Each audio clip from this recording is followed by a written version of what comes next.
Olá, bom dia, tudo bem com você? Seja muito bem-vindo ao nosso canal. É um canal onde nós estamos lendo o livro Uma Vida com Propósitos e já estamos no 21º dia dessa leitura. E se você ainda não faz parte desse canal, venha fazer parte conosco, venha compartilhar também as suas vivências, o seu aprendizado e que nós possamos estar juntos crescendo naquilo que Deus quer para nossas vidas. E o tema de hoje diz protegendo sua igreja. Vocês estão unidos na paz por meio do Espírito, portanto, esforcem-se para continuar unidos deste modo. Efésios 4:3. Acima de tudo, deixem que o amor dirija a vida de vocês, porque assim toda a igreja permanecerá unida em perfeita harmonia. Colossenses 3:14. É sua função proteger a unidade da sua igreja. A unidade da igreja é tão importante que o Novo Testamento dá mais importância a isso que o céu e o inferno. Deus deseja profundamente que experimentemos unidade e harmonia uns com os outros. A unidade é a alma da comunhão. Destrua-a e assim removerá o coração do corpo de Cristo. A unidade está no âmago daquilo que Deus deseja que experimentemos na vida conjunta da igreja. Nosso modelo supremo de unidade é a Trindade. O Pai, o Filho e o Espírito Santo são totalmente unidos em um. O próprio Deus é o maior de todos os exemplos de amor sacrificial, de humildade para com os outros e de perfeita harmonia. Assim como qualquer pai, nosso Pai Celestial tem prazer em ver os filhos em harmonia uns com os outros. Em seus últimos momentos antes de ser preso, Jesus orou apaixonadamente por nossa unidade. Era a nossa união que estava em primeiro lugar em sua mente naquelas horas agonizantes. Isso mostra a importância do assunto. Nada no mundo é mais valioso para Deus que sua igreja. Ele pagou o mais alto preço por ela e a quer protegida, especialmente dos danos devastadores causados por divisões, conflitos e discordâncias. Se você faz parte da família de Deus, é sua responsabilidade proteger a unidade da comunidade da qual participa. Você foi encarregado por Jesus de fazer o possível para preservar a unidade, proteger a comunhão, promover a harmonia em sua igreja e entre todos os cristãos. A Bíblia diz: façam todo esforço para conservar a unidade do Espírito pelo vínculo da paz. Como fazer isso? A Bíblia nos dá algumas orientações. Concentre-se no que temos em comum, não em nossas diferenças. Paulo recomenda: concentremo-nos nas coisas que contribuem para a harmonia e no crescimento da nossa comunhão conjunta. Como fiéis, compartilhamos um Senhor, um corpo, um propósito, um Pai, um Espírito, uma esperança, uma fé, um batismo e um amor. Partilhamos a mesma salvação, a mesma vida e o mesmo futuro. Fatores muito importantes que as diferenças que poderíamos enumerar. É neles que devemos nos concentrar, não em nossas diferenças pessoais. Lembrem-se de que foi Deus quem escolheu nos dar diferentes personalidades, formações, raças e preferências. Logo, devemos apreciar essas diferenças, não simplesmente tolerá-las. Deus deseja unidade, não uniformidade. Contudo, para o bem da unidade, não devemos permitir que nossas diferenças, em circunstância alguma, nos separem. Precisamos nos manter concentrados no que mais importa. Aprender a amar uns aos outros como Cristo nos amou e cumprir os 5 propósitos de Deus para cada um de nós e para a sua igreja. O conflito é normalmente sinal de que o foco foi desviado para questões menos importantes que a Bíblia. E a Bíblia chama assuntos controvertidos. Quando nos concentramos em personalidades, preferências, interpretações, estilos ou métodos, a divisão sempre acontece. Mas, se nos concentrarmos em amar uns aos outros e em cumprir os propósitos de Deus, alcançaremos a harmonia. Paulo implora por isso. Irmãos, em nome do nosso Senhor Jesus Cristo, suplico a todos vocês que concordem uns com os outros no que falam, para que não haja divisões entre vocês. Antes, que todos estejam unidos, num só pensamento e num só parecer. Seja realista em suas expectativas. Agora que você descobriu como Deus quer que seja a verdadeira comunhão, é fácil ficar desanimado pela disparidade entre o ideal e a realidade presenciada em sua igreja. Você deve amar apaixonadamente a igreja, apesar das imperfeições que ela tem. Ansiar pelo ideal enquanto critica o real é evidência de imaturidade. Em contrapartida, conformar-se com o real sem lutar pelo ideal é complacência. A maturidade está em conviver com essa tensão. Outros fiéis irão decepcioná-lo e desiludi-lo, mas isso não é desculpa para deixar de ter comunhão com eles, pois são sua família, mesmo quando não agem como tal. E você não pode simplesmente abandoná-los. Em vez disso, Deus nos orienta. Sejam pacientes uns com os outros, fazendo concessões às falhas uns dos outros por causa do amor que há entre vocês. As pessoas ficam desiludidas com a igreja local por muitas razões compreensíveis.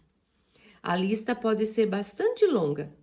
Conflitos, mágoas, hipocrisia, negligência, mesquinharia, legalismo e outros pecados.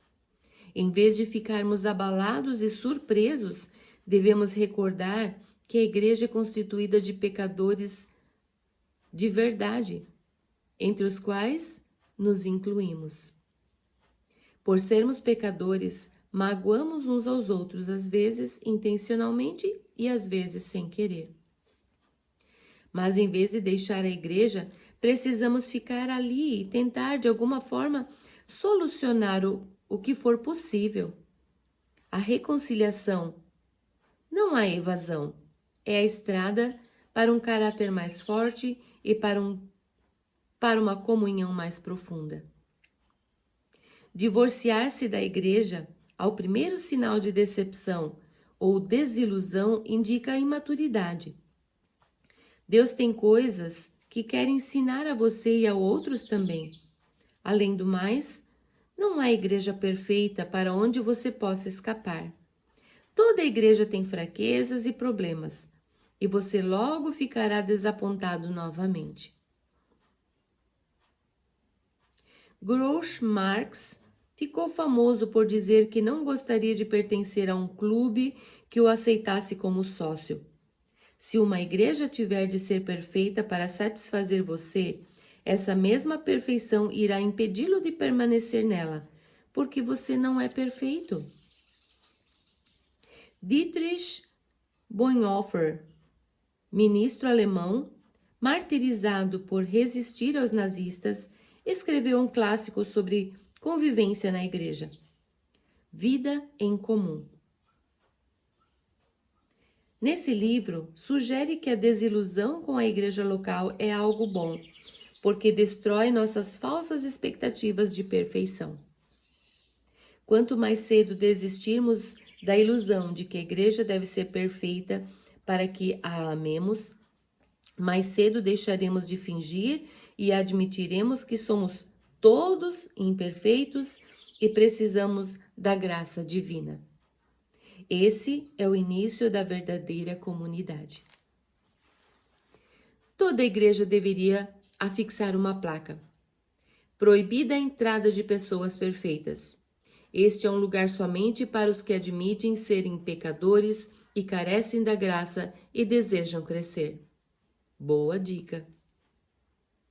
Bonhoeffer disse: aquele que ama seu sonho de uma comunidade mais que a comunidade cristã em si, torna-se destruidor desta. Se não dermos graças diariamente pela comunidade pela qual fazemos parte, mesmo quando não há nenhuma grande experiência, nenhuma riqueza a ser descoberta, mas apenas muita fraqueza, pouca fé e dificuldades. Se, ao contrário, continuamos nos queixando de tudo que é desprezível e insignificante, estamos impedindo que Deus permita que a nossa comunidade cresça. Prefira incentivar a criticar. É sempre mais fácil ficar de lado e atirar pedras naqueles que estão servindo a Deus, que se envolvem a contribuir. Deus nos adverte repetidamente que não critiquemos, nem comparemos ou julguemos uns aos outros. Criticar o trabalho que o outro irmão está fazendo pela fé e com sincera convicção é interferir nos assuntos de Deus. Que direito você tem de criticar o servo de alguém? Somente Deus pode decidir se ele está fazendo o que é certo. Paulo acrescenta que não devemos julgar nem desprezar irmãos com convicções distintas das nossas. Porque você critica as ações do seu irmão? Por que tenta fazê-lo parecer pequeno? Todos seremos julgados um dia, não com base nos padrões uns dos outros, nem mesmo nos nossos próprios padrões, mas pelo julgamento de Deus. Sempre que julgo um irmão, 4 coisas acontecem instantaneamente. Perco minha comunhão com Deus, exponho meu orgulho e minha insegurança, predisponho-me em situações de ser julgado por Deus e prejudico a comunhão da igreja. O espírito crítico é um vício dispendioso. Na Bíblia, Satanás é chamado de o acusador dos nossos irmãos. Culpar, criticar, queixar-se dos membros da família de Deus é trabalho do diabo. Se fazemos o mesmo, é porque fomos ludibriados e induzidos a fazer o trabalho de Satanás. Lembre-se de que outros cristãos, não importa quanto você discorde deles, não são o verdadeiro inimigo. O tempo que desperdiçamos comparando ou criticando outros irmãos, deveríamos aplicá-los na edificação da unidade entre os irmãos. A Bíblia diz: assim, estaremos empregando nosso esforço na boa convivência fraterna. Ajudem-se mutuamente com palavras de ânimo. Não ponham seu irmão lá embaixo, apontando os defeitos dele. Recuse-se a dar ouvidos a fofocas. Eita, assunto forte esse. Fofocar é transmitir informações quando você nem é parte do problema e nem da solução. Você sabe que espalhar fofocas é errado. E se quiser proteger sua igreja, nem mesmo deve dar ouvidos a elas. Ouvir uma fofoca é como receptar mercadoria roubada. Isso o faz igualmente culpado pelo crime. Quando alguém começar a falar mal de alguém para você, tenha coragem de dizer: por favor, pare. Não preciso saber disso. Você já falou diretamente com a pessoa? Pessoas que trazem fofocas a você também irão espalhar fofocas sobre você. Tais pessoas não são confiáveis. Se você dá ouvidos a fofocas, para Deus você é um criador de casos. Você é um criador de casos. Criadores de casos dão ouvidos a criadores de casos. Eita! São esses os que dividem igrejas, pensando apenas em si mesmos. São egoístas, sem nenhuma evidência do Espírito. É triste constatar que no rebanho de Deus as maiores feridas sejam causadas por ovelhas, não por lobos. Paulo alerta sobre os cristãos canibais, que se devoram uns aos outros, destruindo a comunhão. A Bíblia diz que esse tipo de pessoas deve ser evitada. A difamação revela segredos, portanto, fiquem longe de quem fala demais. A maneira mais rápida de pôr fim ao conflito, seja numa igreja, seja num grupo, é enfrentar carinhosamente os fofoqueiros e convidá-los a mudar de atitude. Salomão lembra que uma fogueira se apaga quando acaba a lenha. Da mesma maneira, as brigas acabam quando o encrenqueiro e implicante é separado do grupo. Pratique os métodos de Deus para a solução de conflitos.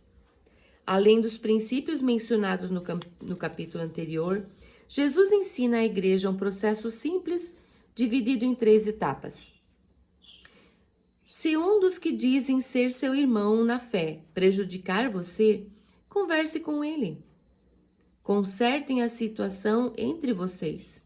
Se ele ouvir, você fez um amigo. Se não ouvir, tome 1 ou 2 pessoas para que a presença de testemunhas torne o ato legítimo e tente de novo. Se ainda assim ele não ouvir, leve o caso à igreja. Em meio a um conflito, somos tentados a nos queixar a terceiros, em vez de corajosamente falar a verdade de maneira amorosa à pessoa com quem estamos aborrecidos. A primeira atitude só aumentará o problema. Assim, o correto é procurar diretamente a pessoa envolvida. A conversa em particular é sempre o primeiro passo.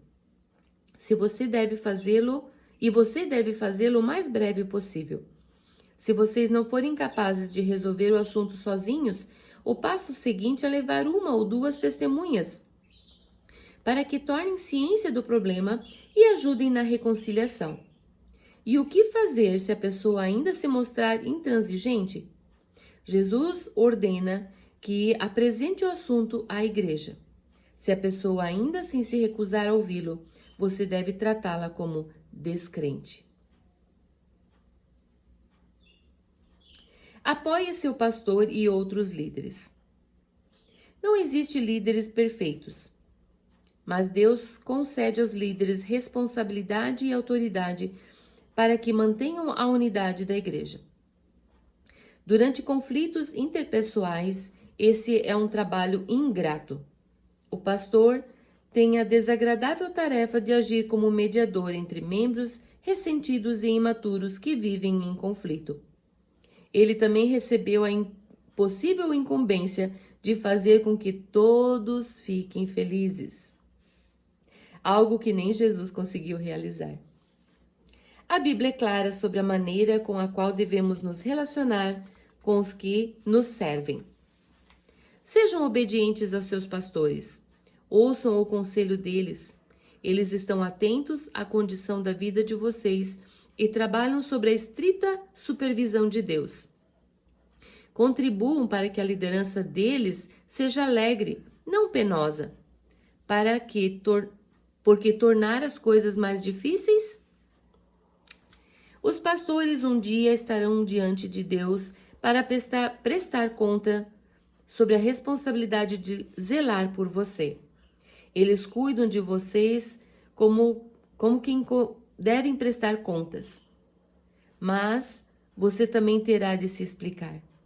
Você prestará contas a Deus sobre seu comportamento em relação a seus líderes. A Bíblia instrui os pastores e como lidar com pessoas que promovem dissensões no meio da igreja. Eles devem evitar discussões e ensinar gentilmente o caminho inverso, enquanto oram para que os encrenqueiros mudem de atitude. Devem admoestar os que promovem polêmicas, rogar por harmonia e unidade, repreender os que desrespeitam a liderança e remover os perturbadores da igreja, caso não considerem os 2 avisos mencionados. Protegemos a igreja quando honramos os que nos servem no papel de líderes. Os pastores e anciãos necessitam de nossas orações, incentivos, apreço e amor. Recebemos a seguinte orientação: agora, amigos, pedimos que vocês honrem os líderes que trabalham arduamente por vocês, a quem foi dada a responsabilidade de encorajar e orientar vocês na obediência. Tenham toda consideração e amor por eles. Desafio você a aceitar a responsabilidade de proteger e promover a união da sua igreja. Empenhe-se nesse objetivo com todas as suas forças. Deus irá se agradar disso. Nem sempre será fácil. Em alguns momentos terá de fazer o que é melhor para o corpo, não para você mesmo, mostrando preferências pelos outros. Este é um dos motivos pelos quais Deus nos pôs na família igreja, para aprendermos o altruísmo. Em comunidade, aprendemos a dizer nós em vez de eu, nosso em vez de meu. Deus diz: não pensem apenas no próprio bem, pensem. Tivemos uma intrusa aí no meio, né? Não pensem apenas no próprio bem, pensem nos outros cristãos e no que é melhor para eles. Deus abençoa a igreja que permanece unida. Na igreja, cada membro assina um pacto que inclui a promessa de proteger a unidade da nossa comunhão. Consequentemente, a igreja jamais sofreu um conflito capaz de nos dividir. Tão importante quanto isso é o fato de que muitos desejam fazer parte dela, uma vez que se trata de uma comunidade unida e amorosa. Para se ter uma ideia, num período de 7 anos, a igreja chegou a batizar alguns milhares de novos convertidos. Quando Deus tem um grupo de novos cristãos que deseja liderar, Ele busca como incubadora a igreja mais carinhosa que puder encontrar. O que você está fazendo no plano pessoal para tornar sua igreja local mais aconchegante e amorosa? Muitas pessoas em sua comunidade estão em busca de amor e de um lugar a qual pertencer. A verdade é que todo mundo precisa ser amado, e quando alguém encontrar uma igreja cujo os membros verdadeiramente os amam uns aos outros e se importam uns com os outros, somente portas trancadas poderiam mantê-lo do lado de fora. Que assunto intrigante, porque temos enfrentado às vezes tantas dificuldades no meio da igreja e são assuntos muito importantes que devemos realmente ter no nosso coração esse desejo de manter a igreja unida. A pergunta que nós temos para meditar: o que estamos fazendo pessoalmente para proteger a unidade da família eclesiástica nesse exato momento? São momentos cruciais que devemos realmente tomar decisões. Ou nós amamos a nossa igreja e a protegemos, ou nós estamos a destruindo. E me coloco nessa mesma condição. O que eu estou fazendo para manter a igreja unida? Desejo que você realmente reflita sobre esse assunto e deixe seus comentários. Queremos aprender juntos a crescer e a manter uma igreja unida. E até a próxima. Inscreva-se no nosso canal, te convido mais uma vez. Desejo a você um dia abençoado.